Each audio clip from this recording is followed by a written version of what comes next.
Hello students, आज जो है प्रॉपर्टीज ऑफ चार्ज देखेंगे जो कि एटॉमिक स्ट्रक्चर का पार्ट 3 है। यदि आपने अभी तक पार्ट 1 to 2 नहीं देखे हैं तो हमारे चैनल पे जाके पार्ट 1 to 2 देख लें। तो फर्स्ट प्रॉपर्टी है चार्ज का कि चार्ज जो है दो टाइप का होता है, positive charge and negative charge. Second property है charge is quantised and it can be represented as q equal to ne। q equal to ne ये वाला फॉर्मूला तो आप लोग पढ़े हैं क्लास 10th में, जहां पे n जो है नंबर ऑफ इलेक्ट्रॉन होता है और e होता है charge of one electron. Charge of one electron का वैल्यू आपको पता होना चाहिए, ये जो है -1.6 इंटू 10⁻⁻19 कूलम्ब होता है। सिमिलरली चार्ज ऑन प्रोटॉन भी प्लस ई होता है, charge on electron -1.6 into 10⁻⁻19 coulomb और charge on proton +1.6 into 10⁻⁻19 coulomb हुआ। इसका मतलब ये नहीं होता है कि प्रोटॉन पे ज्यादा चार्ज है इलेक्ट्रॉन से, प्रोटॉन और इलेक्ट्रॉन दोनों पे सेम चार्ज है, बस अपोजिट नेचर का है। एक पे पॉजिटिव चार्ज है, दूसरे पे नेगेटिव चार्ज है। तो charge on proton and charge on electron equal होता है एंड अपोजिट इन नेचर होता है। कहने का मतलब एक इलेक्ट्रॉन और एक प्रोटॉन अगर आमने सामने है तो इन दोनों में अट्रैक्शन होगा। Similar charge repel each other and opposite charge attract each other. तो ये अपोजिट नेचर का चार्ज है, इसलिए दोनों के बीच में अट्रैक्शन होगा। और क्वांटाइज्ड का मतलब होता है anything is said to be quantised if it can be represented as integral multiple of some constant value. तो किसी भी सब्सटेंस को हम लोग क्वांटाइज्ड बोलेंगे अगर उसको हम लोग integral multiple of some constant value में रिप्रेजेंट कर सकते हैं तो वो चीज क्वांटाइज्ड कहलाएगा। तो चार्ज को हम लोग integral multiple of some constant value में रिप्रेजेंट करते हैं। एन है आपका नंबर ऑफ इलेक्ट्रॉन, तो ये हमेशा इंटीजर ही होगा, या तो एक इलेक्ट्रॉन होगा या दो इलेक्ट्रॉन होगा या तीन इलेक्ट्रॉन होगा, हमेशा इंटीग्रल वैल्यू होगा। और ई का वैल्यू कांस्टेंट है 1.6 इंटू 10⁻⁻19। तो चार्ज को हम लोग हमेशा सम कांस्टेंट वैल्यू के इंटीग्रल मल्टीपल में रिप्रेजेंट कर सकते हैं। मतलब ये जो ई है इसी के इंटीग्रल मल्टीपल में हमेशा चार्ज होगा, या तो 2 टाइम्स होगा ई के, या 3 टाइम्स होगा, या 4 टाइम्स होगा, या 10 टाइम्स या 10,000 टाइम्स, हमेशा इंटीग्रल मल्टीपल ही होगा ई के। इसलिए चार्ज जो है क्वांटाइज्ड कहलाता है। किसी भी सब्सटेंस को आप क्वांटाइज्ड कर सकते हैं अगर वो integral multiple of some constant value में रिप्रेजेंट किया जा सके तब। इसके बाद थर्ड पॉइंट है कूलम्ब्स लॉ। तो ये वाला फॉर्मूला आप लोग क्लास 10th में पढ़े होंगे, अगर नहीं पता है आपको तो अभी देख लीजिए। डिटेल में हम लोग इलेक्ट्रोस्टेट्स में आप पढ़िएगा, इलेक्ट्रोस्टेट चैप्टर फिजिक्स का क्लास 12th में एक चैप्टर आएगा इलेक्ट्रोस्टेट, वहां पे आप लोग पढ़िएगा। तो अगर दो चार्ज Q1 और Q2 एक दूसरे से डिस्टेंस R पे है, मतलब इन दोनों चार्ज के बीच में अगर डिस्टेंस R है तो इन दोनों के बीच में फोर्स जो होगा वो होगा force equal to K Q1 Q2 divided by R square. ये कूलम्ब्स लॉ कहलाता है। मतलब Q2 जो है Q1 पे कितना चार्ज लगाएगा, सॉरी कितना फोर्स लगाएगा, तो ये जो है Q2 जो है Q1 पे फोर्स लगाएगा K Q1 Q2 bye R square. Similarly Q1 जो है Q2 पे कितना फोर्स लगाएगा, तो ये भी जो है K Q1 Q2 bye R square इतना फोर्स लगाएगा। अब अगर दोनों सिमिलर नेचर का है, मतलब सेम नेचर का है, दोनों या तो पॉजिटिव चार्ज है या दोनों नेगेटिव चार्ज है, तो उस केस में जो Q2 फोर्स लगाएगा Q1 पे वो इस डायरेक्शन में लगाएगा। रिपेल करेगा तो ये उसको पुश करेगा, तो इस डायरेक्शन में फोर्स लगेगा Q2 के द्वारा Q1 पे, और Q2 पे Q1 के द्वारा फोर्स लगेगा इस डायरेक्शन में। रिपेल करेगा तो ये भी इस तरफ जाएगा और ये भी इस तरफ जाएगा। और अगर अपोजिट नेचर का है, एक पॉजिटिव दूसरा नेगेटिव, तो उस केस में अट्रैक्शन होगा दोनों के बीच में। तो Q2 जो है Q1 पे इस डायरेक्शन में फोर्स लगाएगा, सिमिलरली Q1 जो है Q2 पे इस डायरेक्शन में फोर्स लगाएगा। फोर्स का मैग्नीट्यूड यही रहेगा। मतलब अगर Q2 Q1 पे 5 न्यूटन का फोर्स इस डायरेक्शन में लगा रहा है तो Q1 भी Q2 पे 5 न्यूटन का ही फोर्स लगाएगा, लेकिन इस डायरेक्शन में लगाएगा। सिमिलरली अगर इस डायरेक्शन में 5 न्यूटन है तो Q2 पे इस डायरेक्शन में 5 न्यूटन फोर्स लगेगा। मैग्नीट्यूड दोनों पे सेम रहेगा, बस डायरेक्शन इस बात पे डिपेंड करेगा कि दोनों अपोजिट नेचर का चार्ज है या सिमिलर नेचर का चार्ज है, दोनों पॉजिटिव चार्ज है या दोनों नेगेटिव चार्ज है, तब तो सिमिलर नेचर है। अगर एक पॉजिटिव दूसरा नेगेटिव है तो अपोजिट नेचर का, उस केस में अट्रैक्शन होगा, और अगर सिमिलर नेचर का है तो रिपल्सन होगा, मतलब दोनों दूर जाएगा। अब इसमें के क्या है, के है आपका कूलम्ब्स कांस्टेंट, जिसका वैल्यू होता है 9 इंटू 10⁹9 न्यूटन मीटर स्क्वायर पर कूलम्ब स्क्वायर। Q1 और Q2 चार्ज है, इस पे कितना चार्ज है Q1, तो Q1 का कुछ वैल्यू होगा ना, 1 कूलम्ब या 2 कूलम्ब, वही हुआ Q1, Q2 भी वही हुआ, कूलम्ब्स में होना चाहिए। और R, इन दोनों चार्ज के बीच में कितना डिस्टेंस है, ये मीटर में होना चाहिए, सभी SI यूनिट में रहेगा। सीरियस यूनिट में K का वैल्यू होता है 1, और K का एक फॉर्मूला भी होता है, K इक्वल टू 1/4πε0, जहाँ पे एप्सिलॉन नोट जो है परमिटिविटी ऑफ वैक्यूम होता है, वैक्यूम का कितना परमिटिविटी होगा वही आपका एप्सिलॉन नोट होता है। अगर वैक्यूम के जगह दो चार्ज किसी दूसरे मीडियम में रखा हुआ रहेगा तो उस केस में K का वैल्यू होता है 1/4πε, जहाँ पे एप्सिलॉन होता है epsilon note into epsilon R। यहाँ पे एप्सिलॉन जो है परमिटिविटी ऑफ मीडियम है, और एप्सिलॉन नोट तो परमिटिविटी ऑफ वैक्यूम ही है, और एप्सिलॉन R जो है रिलेटिव परमिटिविटी कहलाता है। तो परमिटिविटी ऑफ वैक्यूम आप यहाँ से निकाल सकते हैं। कूलम्ब्स कांस्टेंट जो है ये 9 इंटू 10⁸ होता है वैक्यूम में, तो 9 इंटू 9 इक्वल टू 1/4πε0। तो यहाँ से एप्सिलॉन नोट का वैल्यू आएगा 8.85 इंटू 10⁻⁻12 कूलम्ब स्क्वायर पर न्यूटन मीटर स्क्वायर। के का देखिए यूनिट जो एप्सिलॉन इधर आएगा तो ये 1/4π हो जाएगा, तो अपॉन में न्यूटन मीटर स्क्वायर पर कूलम्ब स्क्वायर, तो कूलम्ब स्क्वायर ऊपर चला जाएगा और पर न्यूटन मीटर स्क्वायर, तो ये यूनिट हो जाएगा परमिटिविटी ऑफ वैक्यूम का, और वैल्यू होता है 8.85 इंटू 10⁻⁻12। इसके बाद नेक्स्ट है potential energy of charge particle. तो इस तरह से Q1 Q2 दो चार्ज अगर डिस्टेंस r पे रहेगा एक दूसरे से, तो इस सिस्टम का पोटेंशियल एनर्जी होता है K Q1 Q2 divided by R। अब अगर ये दोनों चार्ज जो है अगर रिपल्सिव नेचर का है, मतलब ये दोनों आपस में रेपल करेगा, तो पोटेंशियल एनर्जी सिस्टम का क्या होगा, पॉजिटिव होगा या निगेटिव होगा। सिमिलरली अगर एट्रैक्टिव फोर्सेस है परिएंट है इन दोनों चार्जेस के बीच में, तो पोटेंशियल एनर्जी सिस्टम का क्या होगा, पॉजिटिव या निगेटिव। तो देखिए जब रिपल्सिव नेचर रहता है मतलब Q1 Q2 या तो दोनों पॉजिटिव होगा या दोनों निगेटिव होगा, तो Q1 इंटू Q2 पॉजिटिव होगा अगर रिपल्सिव नेचर का है, तो क्योंकि positive into positive positive, negative into negative ये भी पॉजिटिव हो जाएगा, तो उस केस में पोटेंशियल एनर्जी जो सिस्टम का है वो पॉजिटिव होगा। Whenever repulsive forces are present, potential energy of system is positive and vice versa। तो अगर रिपल्सिव फोर्सेस प्रेजेंट है तो सिस्टम का पोटेंशियल एनर्जी पॉजिटिव होगा, या फिर बोल सकते हैं अगर सिस्टम का पोटेंशियल एनर्जी पॉजिटिव है तो रिपल्सिव फोर्सेस प्रेजेंट है। सिमिलरली अगर अट्रैक्टिव फोर्सेस प्रेजेंट है तो पोटेंशियल एनर्जी सिस्टम का नेगेटिव होगा एंड वाइस वर्सा, मतलब अगर पोटेंशियल एनर्जी सिस्टम का नेगेटिव है तो उस केस में एट्रैक्टिव फोर्सेस प्रेजेंट होगा, तभी पोटेंशियल एनर्जी सिस्टम का नेगेटिव हो सकता है। इसके बाद estimation of closest distance of approach. तो हमको एस्टिमेट करना है कि अगर कोई भी पार्टिकल जैसे अल्फा पार्टिकल है, ठीक है, और ये किसी एटम से इनफिनाइट डिस्टेंस पे है, मतलब स्टार्टिंग में एक एटम और अल्फा पार्टिकल के बीच में डिस्टेंस जो है वो इन्फिनिटी है। अब इस अल्फा पार्टिकल को हम वेलोसिटी ऑफ वी अल्फा, मतलब velocity of alpha particle V alpha से हम भेज रहे हैं इस एटम की तरफ, तो ये मैक्सिमम कितना अप्रोच कर सकता है इस एटम को, मतलब इस एटम और इस अल्फा पार्टिकल के बीच में मिनिमम कितना डिस्टेंस होगा, और अगर ये एटम से r1 डिस्टेंस पे है तो उस केस में इस अल्फा पार्टिकल का क्या वेलोसिटी होगा ये आपको बताना है। An alpha particle is projected from infinity with velocity v0 towards the nucleus of an atom having atomic number equal to z।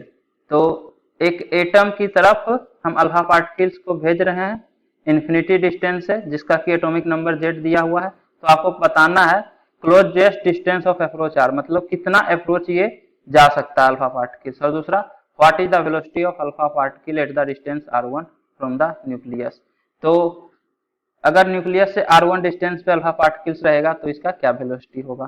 तो इस केस में जो अल्फा पार्टिकल है उसको हम v नोट या फिर बोल सकते हैं v अल्फा, मतलब velocity of alpha particle v alpha से न्यूक्लियस की तरफ भेज रहे हैं। तो जब ये क्लोजेस्ट अप्रोच में चला जाएगा तो क्लोजेस्ट अप्रोच क्या होगा, यहाँ पे आके इस अल्फा पार्टिकल का वेलोसिटी 0 हो जाना चाहिए, मतलब ये अल्फा पार्टिकल रुक जाना चाहिए। अगर रुकेगा नहीं तो फर्दर और आगे बढ़ते जाएगा।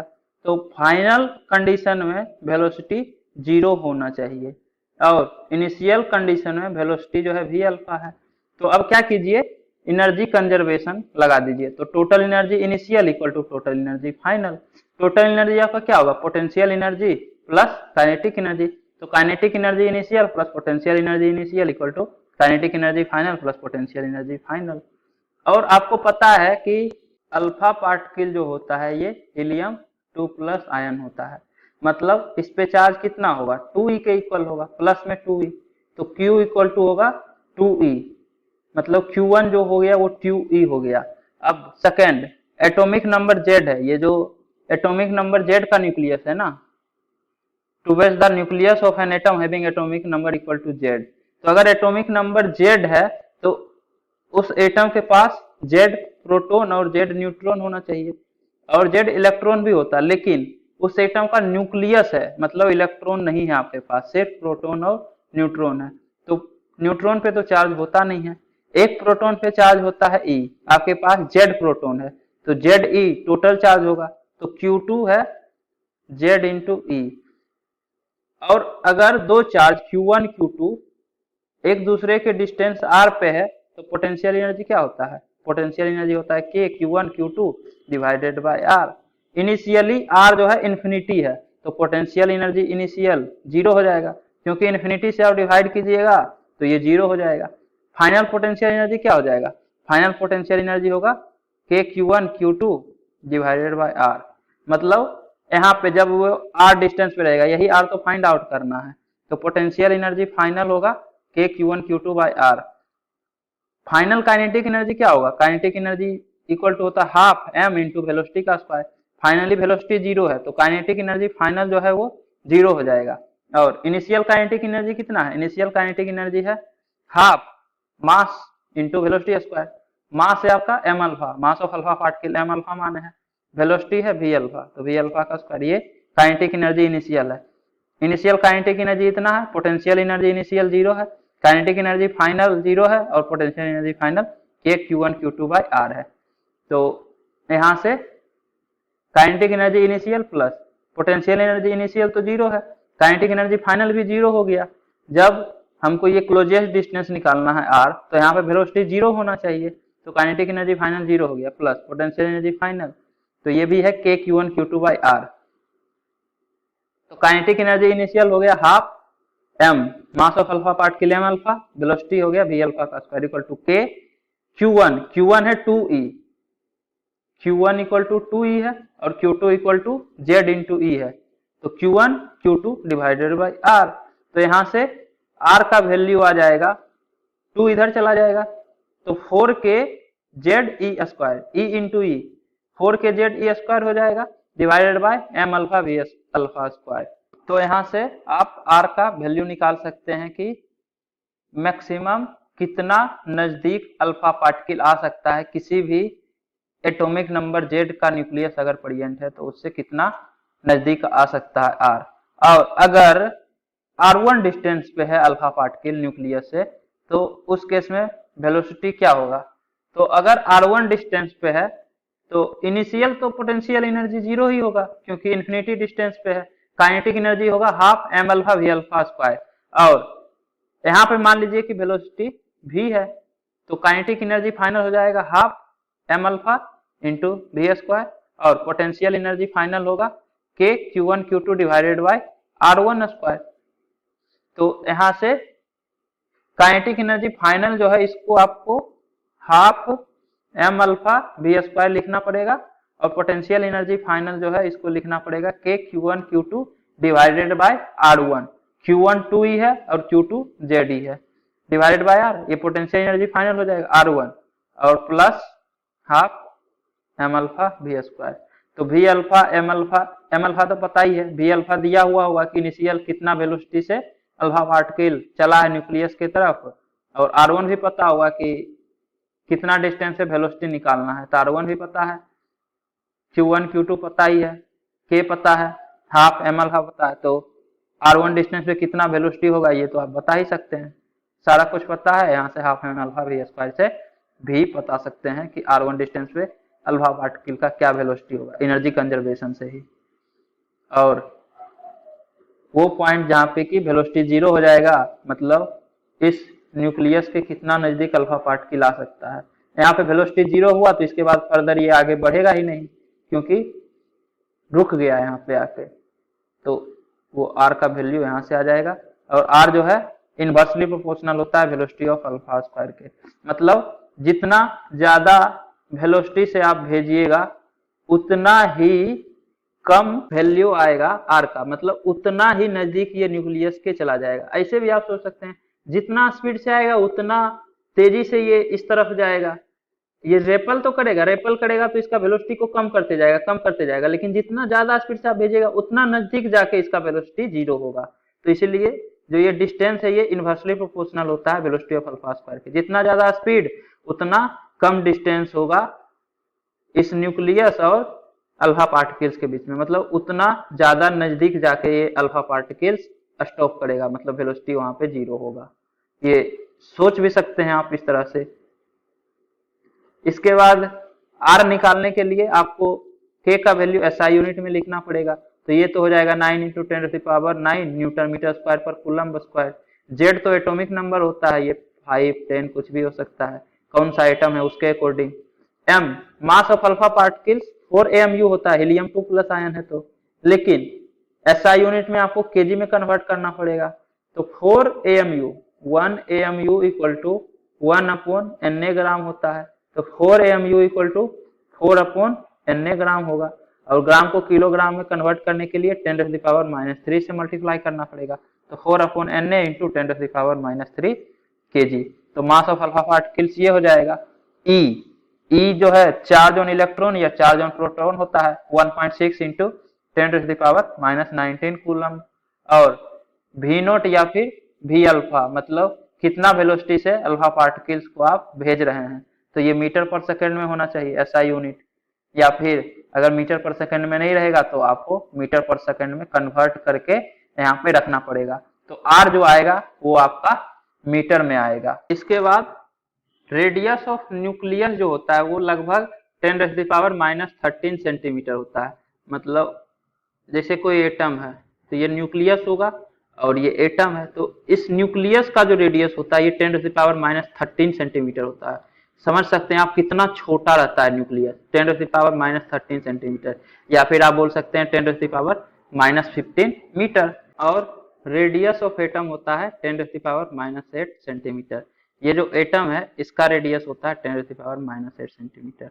एटम भी तो बहुत छोटा ही होता है, तभी तो डाल्टन जो है डिफिनीशन दिया था कि एटम सबसे स्मॉलेस्ट पार्टिकल है जिसको कि फर्दर डिवाइड नहीं किया जा सकता, नॉन डिविजिबल पार्टिकल, ये डाल्टन के द्वारा डिफिनीशन दिया गया था। वो अलग बात है कि बाद में एटम को भी डिवाइड कर दिया गया, इलेक्ट्रॉन प्रोटॉन न्यूट्रॉन और भी बहुत सारे सब एटॉमिक पार्टिकल्स में। तो रेडियस ऑफ एटम जो है इतना सेंटीमीटर, या फिर इसी को आप बोल सकते हैं 10⁻⁻10 मीटर। और जनरली जो है रेडियस ऑफ न्यूक्लियस का फॉर्मूला होता है R = R0 A⁻1/3, जहाँ पे R जो है रेडियस ऑफ न्यूक्लियस है, R0 कांस्टेंट रहता है, R0 का वैल्यू होगा 1.3 फेम्टोमीटर, 1.3 × 10⁻⁻15 मीटर, या फिर 10⁻⁻15 को फेम्टोमीटर बोलते हैं, जैसे सेंटीमीटर को 10⁻⁻2, माइक्रो को 10⁻⁻6, उसी तरह से फेम्टो को 10⁻⁻15, तो इतना मीटर इक्वल टू 1.3 फेम्टोमीटर होता है। और ए जो है मास नंबर होता है, mass number of neutron plus number of proton होता है, इसी को तो मास नंबर बोलते हैं, मतलब किसी भी एटम में कितना number of neutron plus proton है ये मास नंबर कहलाता है उस एटम का।